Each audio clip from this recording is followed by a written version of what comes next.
Isaac Sarason is a skilled hacker, formerly employed by British Telecom-Sprint. When his health failed, Isaac did the only thing he could think of. He ran. He found a haven in a working-class district of the city known as Little Russia. There Isaac took on a new name, Ishmael. He then became embroiled in the affairs of a brutal member of the Lamadiza organized crime family, known as Leo. Convinced by his longtime friend Frankie to flee from his commitments to the Lamadiza family, Isaac found himself hunted by the ruthless Leo. On a rooftop, far from witnesses, Leo murdered Frankie. Only through the use of his skills as a hacker was Isaac able to drive Leo off. Wounded, alone, and far from help, Isaac depended on the kindness of strangers. One stranger, a burqa-wearing doctor known as Fatima, took pity on Isaac and helped him make his way to the mysterious Star X line. At the end of all hope, they found the Star X line and the slim promise that the enigmatic beings behind the Star X could save Isaac from the implants which destroyed his life.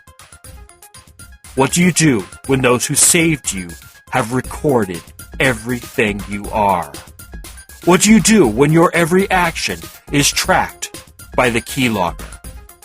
Colbyjack.net is proud to present Firmware Keylogger, the third installment in the Firmware Pentology by Colbytrax. 00-10-00. Rama was dead. This was history for the city, a new reality for me. According to police records, Rama had been found dead in his apartment on February 15th at 10 in the morning. A decomposition alarm in a neighbor's apartment had gone off mysteriously, and the resulting investigation had led to the opening of Rama's apartment by the building manager under the supervision of 2 officers of the 6th Precinct. The officers reported the body in an advanced state of decomposition, with cause of death being wounds consistent with a Glock Xian Mark VI in flechette mode. The level of decomposition was consistent with the time of death in late December or early January. Access records for the apartment showed Rama using his key the morning after I disappeared on the Star X line.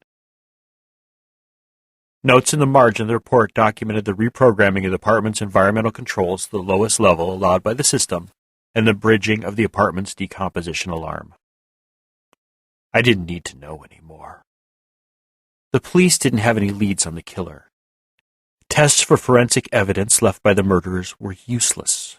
Whoever had killed Rama had spread enough dead skin and hair about the apartment to fill the canister of a hotel vacuum. Preliminary statistical analysis of the biological residue found in Rama's apartment showed a minimum of 300 contributors, and that over 80% of the samples were female. They gave up.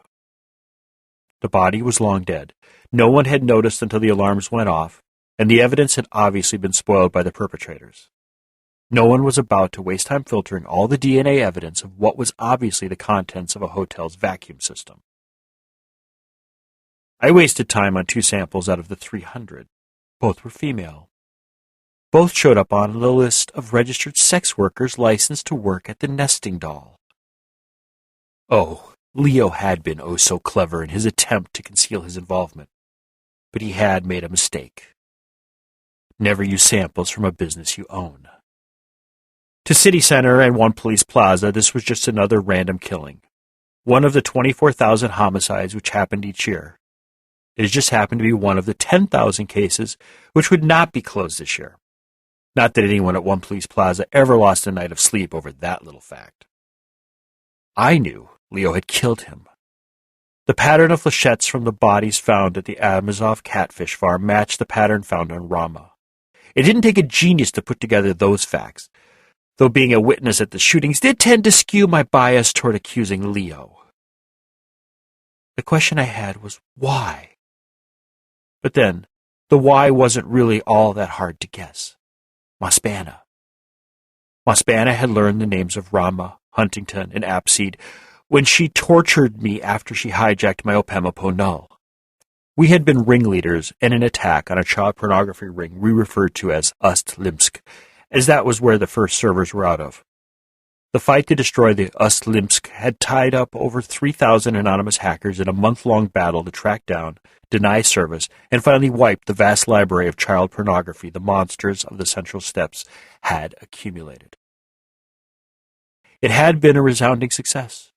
We had not only found and destroyed their databases and libraries' redundant backups, but we had discovered the identities of the major players in the ring. Once the last of the servers were down, the last backups destroyed, and we were in possession of their virtual assets, we released the personal contact information for every scumbag pornographer we had access to. We spent another 2 months collecting obituaries from around the world as relatives of the children whose pictures we destroyed, hunted down, and killed every name on that list. We were giddy with power. It had been the most intense game of capture the flag we'd ever played, and we not only won, but we'd had the opposing team murdered without ever having to take the blame for it. That is, until now. I ran through the police records of the city looking for murderers which matched the style of Rama's. I know it was simplistic of me to limit my search to the city, but it was the only world I knew. Obviously no one of import could possibly exist beyond its borders. My searches came back empty. I thought of extending my reach beyond the city databases, but where would I start? The world was large, and I knew little of where people of import would live. Where would Huntington live? Was he from Europe or Africa? We never talked weather or sports, so I had no handle on where he was. The same applied to Appseed. I think he was Nipponese, though he just could have been a Nipponesophile. It was so hard to tell where someone was from that I found it easier to picture the good guys as being from neighborhoods I liked and the bad guys from places I knew only from global positioning databases.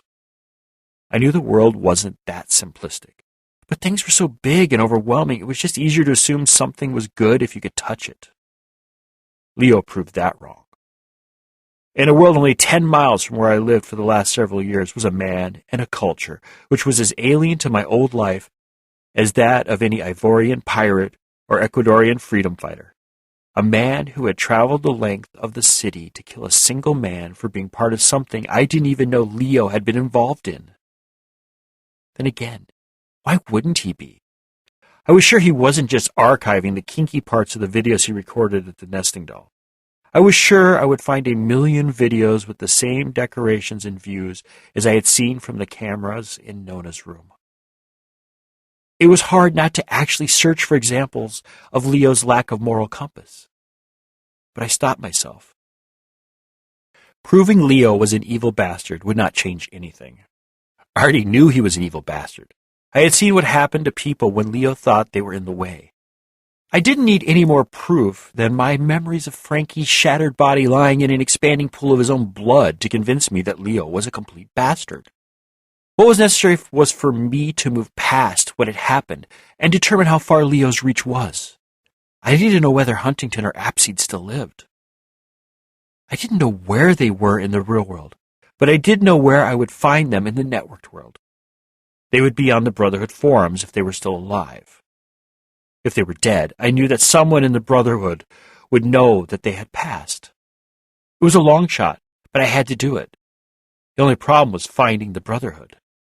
Their routing systems had been so convoluted that I had never been able to remember more than a handful of steps in the process. I had always depended on scripts and macros to allow me entrance to their servers. Those scripts and macros existed in only one place I knew of. They were on my Opemapo null. In order to warn my brothers in the Brotherhood, I needed to find my old computer. My old trusty Opemapo null had never let me down before. I was sure it would not fail me now.